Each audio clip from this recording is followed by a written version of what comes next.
মরক্কোর বর্তমান রাজধানী Rabat UNESCO world heritage site হিসেবে ঘোষিত হয়েছে।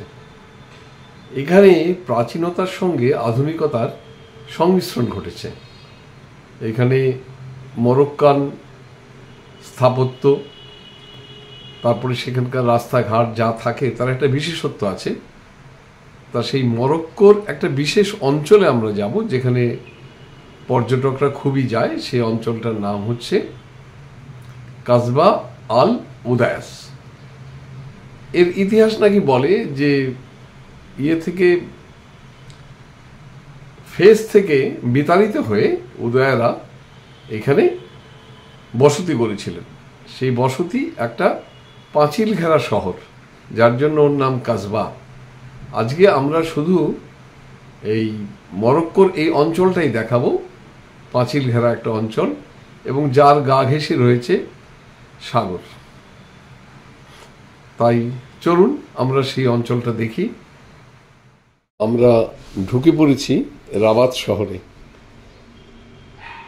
এখানকার স্থাপত্য নাকি মরিস, জানি না, আমি তো তেমন একটা পার্থক্য খুঁজে পাচ্ছি না। ইউনেস্কো ওয়ার্ল্ড হেরিটেজ সিটি, পুরোটা নয়, ওল্ড সিটিটা।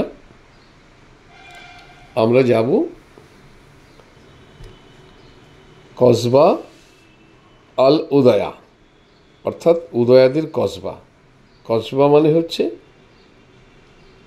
প্রাচীর ঘেরা শহর। বেশিরভাগ সময়ই এটা হয় দুর্গ শহর। খারাপ লাগছে না রাস্তাটা দেখতে।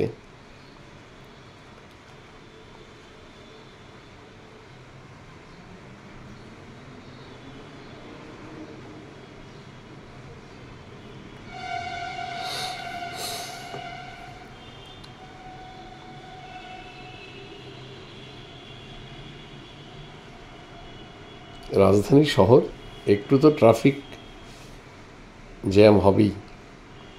ঠিক জ্যাম নয়, সিগন্যালে দাঁড়িয়েছে।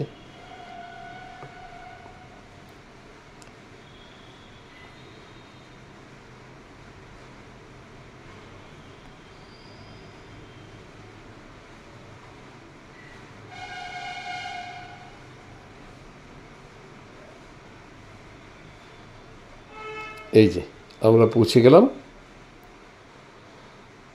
কসবা আল উদয়া।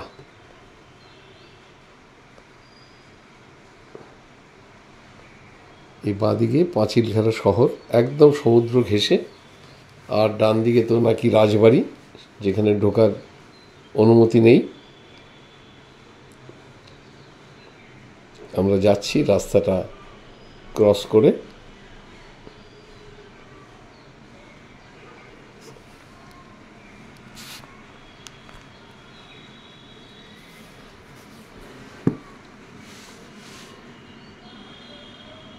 বাহ, বেশ সুন্দর খেজুর গাছের সারি। যাদের দেখা হয়েছে তারা বেরিয়ে আসছেন, আমরা ঢুকবো। ওই যে সামনে গেট। তার আগে আমরা দেখে নেব, এই যে বাঁদিকে রেলিং দিয়ে আছে, এখানে নাকি আগে একটা প্রাচীন শহর ছিল। তার ধ্বংসাবশেষ খনন কার্যের মাধ্যমে পাওয়া গেছে। সেগুলো সম্পর্কে তথ্য এই যে বিভিন্ন ফলকে লেখা আছে। আমরা আর বেশি ইতিহাসে ঢুকলাম না। এই যে এখানে লেখা আছে যে এখানে আগে একটা শহর ছিল। সেই শহর ধ্বংস হয়ে যাওয়ার পর বর্তমান শহরটা, বিশেষ করে এই অঞ্চলটা, এই কসবা আল উদয়া তৈরি হয়। এবার আমরা ঢুকবো। গেটটা ভারী সুন্দর।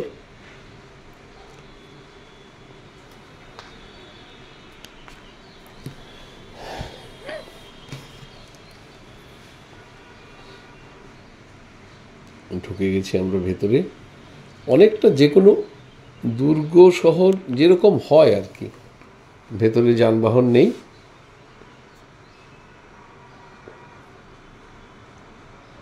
আমরা এগোচ্ছি।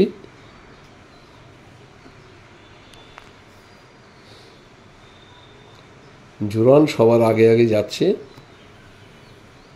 ওর ইউটিউব চ্যানেল খুলেছে, তার জন্য যথাযথ ছবি তোলার চেষ্টা করে যাচ্ছে।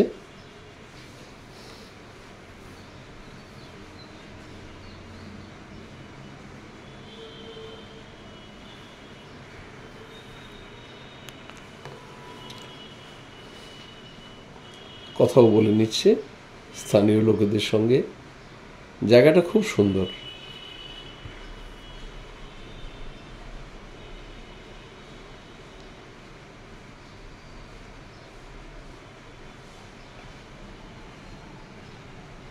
আমরা হেঁটে সবশেষে পৌঁছাবো সমুদ্র তীরে।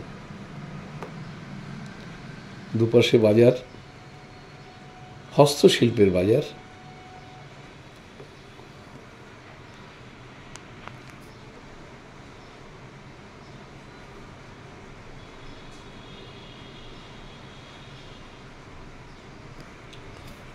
রাস্তাঘাট তো পাথরে বাঁধানো।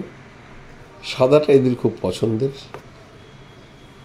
ভালো মনে হচ্ছে যেন আধুনিক শহর বা স্বপ্নপুরী যেরকম হওয়া দরকার সেরকমই হয়েছে।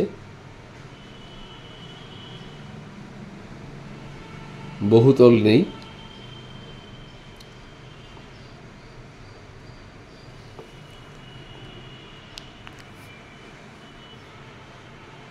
অন্যদের সঙ্গে আমরাও এগিয়ে যাচ্ছি।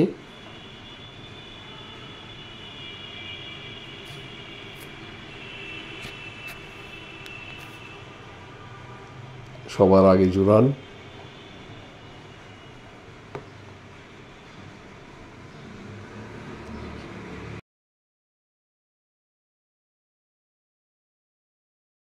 শহরটা চক্কর দিয়ে আমরা যাচ্ছি সমুদ্র তীরের দিকে। সত্যি খুব ভালো লাগছে। একে তো ওর আবহাওয়াটা সত্যি ভালো, বেশ ঠান্ডা ঠান্ডা একটা অনুভূতি।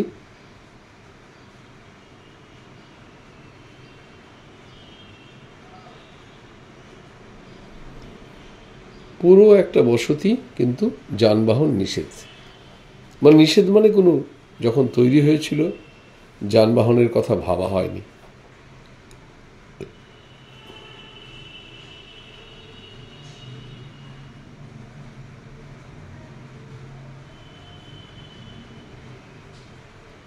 আজ থেকে প্রায় 300 বছর আগে।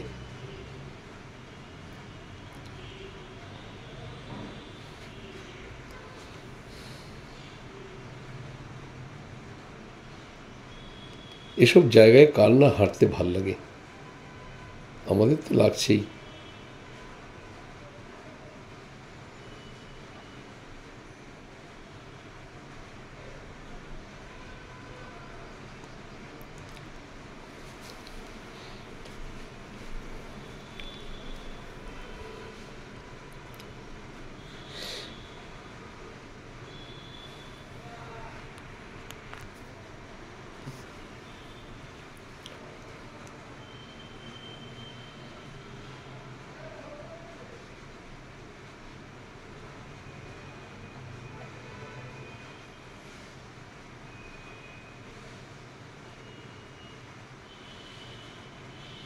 ভাবা যায় এই রাস্তার পাশে বাড়ি, দরজা, তার পাশ দিয়ে আমরা চলে যাচ্ছি সমুদ্র।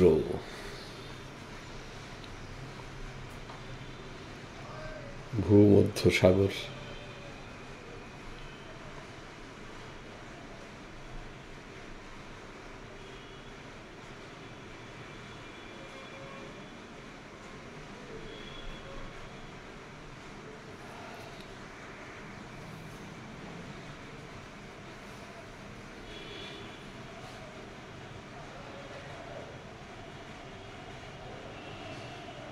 খোলা চত্বর, পাঁচিল ঘেরা হলেও সিঁড়ি দিয়ে নিচে নেমে সমুদ্রে যাওয়া যায়। আমাদের তো দরকার নেই, আমরা তো আর সমুদ্র স্নান করতে যাচ্ছি না। এই যে সিঁড়ি দিয়ে নিচে নামা যায়।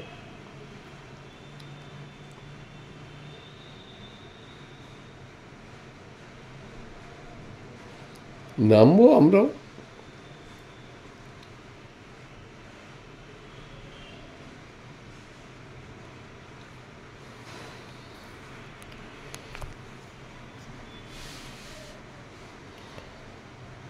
প্রচণ্ড রোদে আমার ক্যামেরায় সমুদ্রের নীল জল হয়ে গেছে কালো জল। এই দেখুন সমুদ্রটা কেমন দখল করে নিচ্ছে। সমুদ্রের উপরে বালি মাটি ফেলে ফেলে জায়গাটা সমুদ্রের কাছ থেকে কেড়ে নিচ্ছে। জানি না এর পরিণতি কি আছে।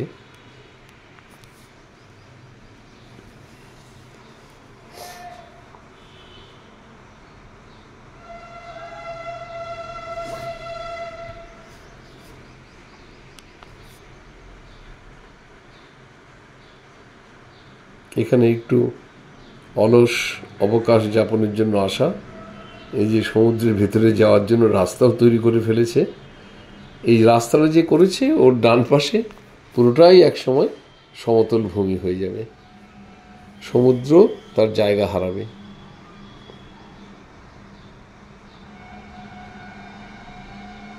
বাড়িগুলো বেশ সুন্দর।